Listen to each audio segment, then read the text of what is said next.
ओम शांति। 7 जून 2025 प्रातः मुरली। ओम शांति। बाप दादा मधुबन। आज बाबा ने सुनाया, मीठे बच्चे, तुम अभी पुजारी से पूज्य बन रहे हो। पूज्य बाप आए हैं तुम्हें आप समान पूज्य बनाने। मीठे बच्चे, तुम अभी पुजारी से पूज्य बन रहे हो। पूज्य बाप आए हैं तुम्हें आप समान पूज्य बनाने। आज की मुरली से प्रश्न बाबा ने किया, तुम बच्चों के अंदर कौन सा दृढ़ विश्वास है? तुम बच्चों के अंदर कौन सा दृढ़ विश्वास है? उत्तर, तुम्हें दृढ़ विश्वास है कि हम जीते जी बाप से पूरा वर्षा लेकर ही छोड़ेंगे। बाबा की याद में ये पुराना शरीर छोड़ बाप के साथ जाएंगे। बाबा हमें घर का सहज रास्ता बता रहे हैं। बाबा हमें घर का सहज रास्ता बता रहे हैं। आज की मुरली से गीत है ओम नमो शिवाय। ओम शांति। ओम शांति। ओम शांति तो बहुत मनुष्य कहते रहते हैं, बच्चे भी कहते हैं ओम शांति। अंदर जो आत्मा है वह कहती है ओम शांति, परंतु आत्माएं तो यथार्थ रीति अपने को जानती नहीं है, ना बाप को जानती हैं। बाल पुकारते हैं परंतु बाप कहते हैं मैं जो हूँ जैसा हूँ, यथार्थ रीति मुझे कोई जानते नहीं। ये ब्रह्मा भी कहते हैं कि मैं अपने को नहीं जानता था कि मैं कौन हूँ, कहाँ से आया हूँ। आत्मा तो मेल है ना, बच्चा है, फादर है परमात्मा, तो आत्माएं आपस में विरदृश्य हो गई। बाबा ने कहा पिता कौन है? परमात्मा, और हम सभी कौन है? बच्चे, तो हम आपस में भाई भाई हो गए ना।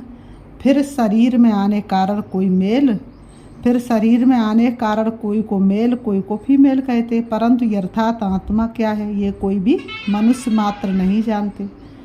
अभी तुम बच्चों को ये नॉलेज मिलती है, जो फिर तुम साथ ले जाते हो वहाँ ये नॉलेज रहती है। हम आत्मा ये पुराना शरीर छोड़ दूसरा लेते हैं, आत्मा की पहचान साथ में ले जाते हैं। पहले तो आत्मा को भी नहीं जानते थे, हम कब से पाठ बजाते कुछ भी नहीं जानते थे। अभी तक भी कई अपने को पूरा पहचानते नहीं, मोटे रूप से जानते और मोटे रूप को ही याद करते हैं। मैं आत्मा बिंदी हूँ, बाप भी बिंदी है, उस रूप में याद करे ऐसे बहुत थोड़े हैं। नंबरवार बुद्धि है ना, कोई तो अच्छी रीति समझकर औरों को भी समझाने लग पड़ते हैं। तुम समझाते अपने को आत्मा समझ और बाप को याद करना है, वही पतित पावन है। पहले तो मनुष्यों को आत्मा की ही पहचान नहीं है तो वह भी समझाना पड़े। अपने को जब आत्मा निश्चय करे तब बाप को भी जान सके। आत्मा को ही नहीं पहचानते हैं, इसलिए बाप को भी पूरा जान नहीं सकते। अभी तुम बच्चे जानते हो हम आत्मा बिंदी है। इतनी छोटी सी आत्मा में 84 जन्मों का पाठ है, ये भी तुमको समझाना पड़े। नहीं तो सिर्फ कहते ज्ञान बहुत अच्छा है, भगवान से मिलने का रास्ता बड़ा अच्छा बताते हैं, परंतु मैं कौन हूँ, ये बाप हो कौन है ये भी नहीं जानते, सिर्फ अच्छा अच्छा कह देते हैं। कोई तो फिर ऐसे भी कहते हैं कि ये तो नास्तिक बना देते हैं। तुम जानते हो ज्ञान की समझ कोई में भी नहीं है। तुम समझाते हो अभी हम पूज्य बन रहे हैं, हम किसकी पूजा नहीं करते, क्योंकि जो सबका पूज्य है, ऊंचे तो ऊंचे भगवान, उनकी हम संतान हैं, वह है ही पूज्य पिताश्री। अभी तुम बच्चे जानते पिताश्री हमको अपना बनाकर और पढ़ा रहे हैं। सबसे ऊंचे तो ऊंचे पूज्य एक ही है, उनके सिवाय और कोई पूज्य बना ना सके। पुजारी जरूर पुजारी ही बनाएंगे, दुनिया में सब है पुजारी। तुमको अभी पूज्य मिला है जो आप समान बना रहे हैं, तुमसे पूजा छुड़ा दी है, अपने साथ ले जाते हैं। बाबा ने कहा तुमसे पूजा छुड़ा दी है और अब बाबा तुमको फिर क्या करते, अपने साथ ले जाते हैं। ये छीछी दुनिया है, ये है ही मृत्यु लोक। भक्ति शुरू तब होती है जब रावण राज्य होता है। पूज्य से पुजारी बन जाते, फिर पुजारी से पूज्य बनाने के लिए बाप को आना पड़ता है। अभी तुम पूज्य देवता बन रहे हो, आत्मा शरीर द्वारा पाठ बजाती है। अभी बाप हमको पूज्य देवता बना रहे हैं। आत्मा को पवित्र बनाने के लिए तो तुम बच्चों को युक्ति दिए। बाप को याद करने से तुम पुजारी से पूज्य बन जाएंगे, क्योंकि वह बाप है सर्व का पूज्य। जो आधा कल्प पुजारी बनते हुए फिर आधा कल्प पूज्य बनते, ये भी ड्रामा में पार्ट है। बाबा कहते ये भी ड्रामा में पार्ट है। ड्रामा के आदि मध्य अंत को कोई भी जानते नहीं। अभी बाप तुम बच्चे जानते हो और दूसरों को भी समझाते हो। पहली मुख्य बात ये समझानी है, अपने को आत्मा बिंदी समझो। आत्मा का बाप वह निराकार है। ये नॉलेजफुल ही आकर पढ़ाते हैं, सृष्टि के आदि मध्य अंत का राज समझाते हैं। बाप आते एक बार, उनको जानना भी एक बार होता है। आते भी एक ही बार संगम युग पर है। पुरानी पतित दुनिया को आकर पावन बनाते हैं। अभी बाप ड्रामा प्लान अनुसार आए, कोई नई बात नहीं है। कल्प ऐसे ही आता हूँ, एक सेकंड भी आगे पीछे नहीं हो सकता। तुम बच्चों के दिल में जचता है कि बरोबर बाबा हम आत्माओं को सच्चा ज्ञान दे रहे हैं, फिर कल्प बाद भी बाप को आना पड़ेगा। बाप द्वारा जो इस समय जाना है वह फिर कल्प बाद जानेंगे। ये भी जानते अब पुरानी दुनिया का विनाश होगा, फिर हम सतयुग में आकर अपना पाठ बजाएंगे, सतयुगी स्वर्गवासी बनेंगे। ये तो बुद्धि में याद है ना, याद रहने से खुशी भी रहती है। स्टूडेंट लाइफ है ना, हम स्वर्गवासी बनने के लिए पढ़ रहे हैं। ये खुशी स्थायी रहनी चाहिए। जब तक स्टडी पूरी हो, बाप समझाते रहते कि स्टडी पूरी तब होगी जब विनाश के लिए सामग्री तैयार होगी, फिर तुम समझ जाएंगे। आग जरूर लगेगी, तैयारियां तो होती रहती हैं ना। बाबा कहते 1-2 में कितना गर्म हो, तो बाबा कहते रहते चारों तरफ भिन्न भिन्न प्रकार की सेनाएं हैं, सब लड़ने के लिए तैयार होते रहते हैं। कोई ना कोई अटक ऐसी डालते जो लड़ाई जरूर लगे। कल्प पहले मापिक विनाश तो होना ही।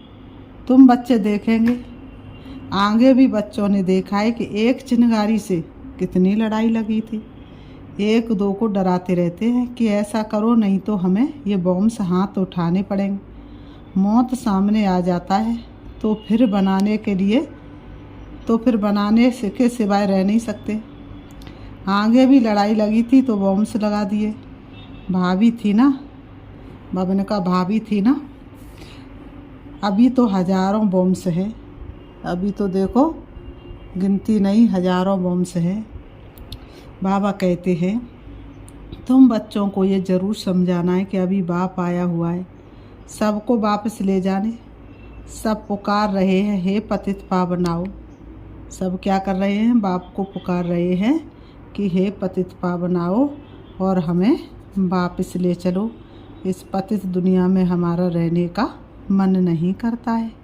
तो अभी सभी पुकार रहे हैं, हे पतित पावन आओ, इस छीछी दुनिया से हमको पावन दुनिया में ले चलो। आवाज़ की दुनिया से चले दूर, कहीं दूर चले। तुम बच्चे जानते पावन दुनिया हैं 2, मुक्ति और जीवन मुक्ति। अपने तो 2 ही ठिकाने, वैकुंठ दुनिया निराकारी। अपने तो 2 ही ठिकाने, मुक्ति और जीवन मुक्ति। या तो परम धाम को याद करो या सतयुग को याद करो, और तो कुछ याद करने लायक ही नहीं। सबकी आत्मा पवित्र बन मुक्ति धाम में चली जाएंगी। जब तक पवित्र नहीं बनेगी तब तक मुक्ति धाम में जा नहीं सकती।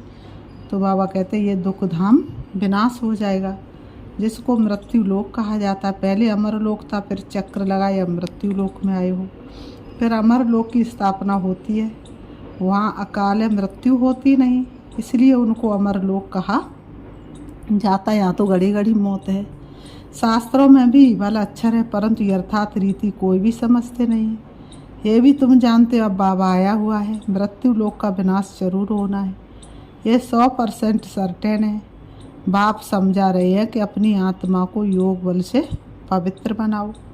मुझे याद करो तो विक्रम विनाश हो जाएंगे, परंतु ये भी बच्चे याद नहीं कर सकते हैं। बाप से वर्षा अथवा राजाई लेने में मेहनत तो चाहिए ना। जितना हो सके याद में रहना है। अपने को देखना है कितना समय हम याद में रहते हैं और कितनों को याद दिलाते, शिव पिता की याद दिलाते चलो, सबके भाग्य जगाते चलो। मन मनावब इनको मंत्र भी नहीं कहा जाए। ये है बाप की याद। देह अभिमान को छोड़ देना है। तुम आत्मा हो, ये तुम्हारा रथ है, इससे तुम कितना काम करते हो। सतयुग में तुम देवी देवता बन कैसे राज्य करते हो, फिर तुम यही अनुभव पाएंगे। उस समय तो प्रैक्टिकल में आत्मा अभिमानी रहते हो। आत्मा कहेगी हमारा ये शरीर बूढ़ा हुआ है, ये छोड़ नया लेंगे, दुख की बात ही नहीं। यहाँ तो शरीर ना छूटे उसके लिए भी कितनी डॉक्टर की दवाइयाँ आदि की मेहनत करते हैं। तुम बच्चों को बीमारी याद में भी पुराने शरीर से कभी तंग नहीं होना है, क्योंकि तुम समझते शरीर में ही जी करके, इस शरीर में ही जी करके बाप से वर्षा पाना है। से बाबा की याद से ही पवित्र बन जाएंगे। ये है मेहनत। परंतु पहले तो आत्मा को जानना पड़े। मुख्य तुम्हारी है ही याद की यात्रा। याद में रहते रहते फिर हम चले जाएंगे मूल वतन। जहाँ के हम निवासी है वही हमारा शांति धाम है। शांति धाम सुख धाम को तुम ही जानते हो और याद करते हो, और कोई नहीं जानते। जिन्होंने कल्प पहले बाप से वर्षा लिया वही लेंगे। बाबा कह रहे जिन्होंने कल्प पहले बाप से वर्षा लिया है वही लेंगे, वही आएंगे, वही ये बीड़ा उठाएंगे। तो बाबा कहते और जिन्होंने नहीं लिया है वो तो सुन करके चले जाएंगे। बाबा कहते मुख्य है याद की यात्रा। भक्ति मार्ग की यात्रा अब ख़त्म होनी है। भक्ति मार्ग ही खलास हो जाएगा। बाबा कहते हैं भक्ति मार्ग की यात्रा अब ख़त्म होनी है, भक्ति मार्ग ही खलास हो जाएगा। भक्ति मार्ग क्या है? जब ज्ञान हो तब समझे, समझते भक्ति से भगवान मिलेगा। भक्ति का फल क्या है? कुछ भी पता नहीं। तुम बच्चे अब समझते हो। बाप बच्चों को जरूर स्वर्ग की बादशाही का ही वर्षा देंगे। सबको वर्षा दिया था, यथा राजा रानी तथा प्रजा, सब स्वर्गवासी थे। बाप कहते 5000 वर्ष पहले भी तुमको स्वर्गवासी बनाया था, अब फिर तुमको बनाता हूँ। फिर तुम ऐसे 84 जन्म लेंगे, ये बुद्धि में याद रहना चाहिए, भूलना नहीं चाहिए। जो नॉलेज सृष्टि के आदि मध्य अंत की बाप के पास है वह बच्चों की बुद्धि में टपकती है। हम कैसे 84 जन्म लेते, अभी फिर बाबा से वर्षा लेते हैं। अनेक बार बाप से वर्षा लिया है। बाप कहते जैसे लिया था फिर लो। बाप तो सबको पढ़ाते रहते हैं। दैवी गुण धारण करने के लिए भी सावधानी मिलती रहती है। अपनी जांच करने के लिए साक्षी को देखना चाहिए कि कहाँ तक हम पुरुषार्थ करते हैं। कोई समझते हम बहुत अच्छा पुरुषार्थ कर रहे हैं। प्रदर्शनी आदि का प्रबंध करता रहता हूँ ताकि सबको मालूम पड़ जाए कि भगवान बाप आया हुआ है। मनुष्य बेचारे सब घोर नींद में सोए हुए हैं। ज्ञान का किसी को पता ही नहीं है तो जरूर भक्ति को ऊंची ही समझेंगे। आगे तुम्हारे में भी कोई ज्ञान था क्या? अभी तुमको मालूम पड़ा है ज्ञान का सागर बाप ही, वही भक्ति का फल देते हैं। जिसने जास्ती भक्ति की है उनको जास्ती फल मिलेगा। वही अच्छी रीति पढ़ते हैं ऊंच पद पाने के लिए। यह कितनी मीठी मीठी बातें हैं। बुढ़ियों आदि के लिए भी बहुत सहज कर समझाते हैं। अपने को आत्मा समझ बाप को याद करो। ऊंचे तो ऊंचे है भगवान शिव। शिव परमात्मा नमा कहा जाता है। वह कहते मामे कम याद करो तो तुम्हारे विक्रम विनाश हो, बस और कोई तकलीफ नहीं देते हैं। आगे चल शिव बाबा को भी याद करने लग पड़ेंगे। वर्षा तो लेना है, जीते जी बाप से वर्षा लेकर ही छोड़ेंगे। शिव बाबा की याद में शरीर छोड़ देते हैं तो वह फिर संस्कार ले जाते हैं। स्वर्ग में जरूर आएंगे। जितना योग उतना फल मिलेगा। मूल बात है चलते फिरते जितना हो सके क्या करो, याद में रहना है। अपने सिर पर बोझा उतारना है। अपने सिर से बोझा उतारना, सिर्फ याद चाहिए और कोई तकलीफ़ बाप नहीं देते। जानते आधा कल्प बच्चों में ने तकलीफ़ देखी है, इसलिए अभी आया हूँ तुमको सहज रास्ता बताने, वर्षा लेने का। बाप को सिर्फ याद करो। भले याद तो आगे भी करते थे परंतु कोई ज्ञान नहीं था। अभी बाप ने ज्ञान दिया है कि इस रीति मुझे याद करने से तुम्हारे विक्रम विनाश होंगे। बल शिव की भक्ति तो दुनिया में बहुत करते हैं, बहुत याद करते, परंतु पहचान नहीं। इस समय बाप खुद ही आकर पहचान देते हैं कि मुझे याद करो। अभी तुम समझते हो हम अच्छी रीति जानते हैं। तुम कहेंगे हम जाते बाप दादा के पास। बाप ने यह भागीरथ लिया है। भागीरथ भी मशहूर है, इनके द्वारा बैठ ज्ञान सुनाते हैं। यह भी ड्रामा में पार्ट है। कल्प कल्प इस भाग्यशाली रथ पर आते हैं। तुम जानते हो कि ये वही है जिसको श्याम सुंदर कहते हैं। ये भी तुम समझते हो। मनुष्यों ने फिर अर्जुन नाम रख दिया है। अभी बाप यथार्थ समझाते, ब्रह्मा से विष्णु, विष्णु से ब्रह्मा कैसे बनते हैं। बच्चों में अभी समझ है कि हम ब्रह्मापुरी के हैं, फिर विष्णुपुरी के बनेंगे। विष्णुपुरी से ब्रह्मापुरी में आने में 84 जन्म लगते हैं। ये भी अनेक बार समझाया है, जो तुम फिर से सुनते हो। आत्मा को अब बाप कहते, सिर्फ मामे कम याद करो तो तुम्हारे विक्रम विनाश होंगे। इसलिए तुमको खुशी भी होती है। ये एक अंतिम जन्म पवित्र बनने से हम पवित्र दुनिया के मालिक बनेंगे। तो क्यों ना पवित्र बने। हम एक बाप के बच्चे ब्रह्मा कुमार कुमारी हैं। फिर भी ये जिस्मानी वृत्ति बदलने में टाइम लगता है। धीरे धीरे पिछाड़ी में कर्मातीत अवस्था होनी है। इस समय किसकी कर्मातीत अवस्था होना असंभव है। कर्मातीत अवस्था हो जाए फिर तो ये शरीर भी न रहे, इनको छोड़ना पड़े। लड़ाई लग जाए एक बाप की ही याद रहे, इसमें मेहनत है। फिर बाबा कहते, अच्छा मीठे मीठे सिखी रहते बच्चों प्रति माता पिता बाप दादा का याद प्यार और गुड मॉर्निंग। रूहानी बाप की, रूहानी बच्चों को नमस्ते। हम रूहानी बच्चों की, रूहानी बाप दादा को याद प्यार और नमस्ते नमस्ते नमस्ते। धाड़ा के लिए मुख्य सार। नंबर 1, साक्षी हो। अपने को देखना है कि हम कहाँ तक पुरुषार्थ करते हैं। चलते फिरते कर्म करते कितना समय बाप की याद में रहते हैं। नंबर 2, इस शरीर से कभी भी तंग नहीं होना है। इस शरीर से कभी भी तंग नहीं होना है। इस शरीर में ही जी करके बाप से भरोसा पाना है। स्वर्गवासी बनने के लिए इस लाइफ में पूरी स्टडी करनी है। इस शरीर से कभी भी तंग नहीं होना है। इस शरीर में ही जी करके बाप से भरोसा पाना है। स्वर्गवासी बनने के लिए इस लाइफ में पूरी क्या करनी, स्टडी करनी है। आज की मुरली से बाबा ने वरदान दिया है, त्रिकालदर्शी और साक्षी दृष्टा बन। हर कर्म करते बंधन मुक्त स्थिति के अनुभव द्वारा दृष्टांत रूप भव।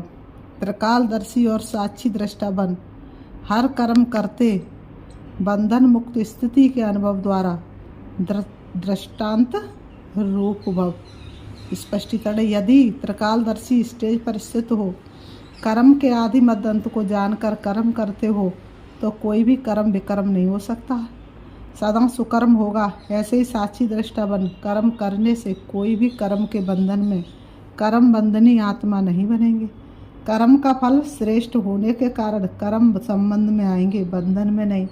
कर्म करते न्यारे और प्यारे रहेंगे तो अनेक आत्माओं के सामने दृष्टांत रूप अर्थात एग्जाम्पल बन जाएंगे। आज की मुरली से बाबा ने स्लोगन दिया है, जो मन से सदा संतुष्ट है वही डबल लाइट है।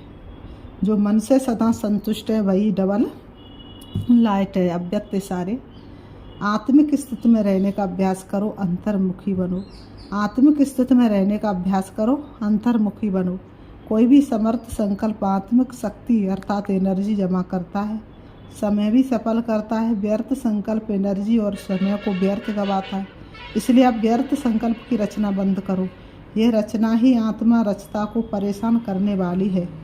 इसलिए सदा इसी शान में रहो कि मैं आत्मा मास्टर सर्वशक्तिवान हूँ। समर्थ आत्माओं तो कभी परेशान नहीं होंगे और अनेकों की परेशानी को मिटाने वाले बन जाएंगे। अच्छा, ओम शांति। ओम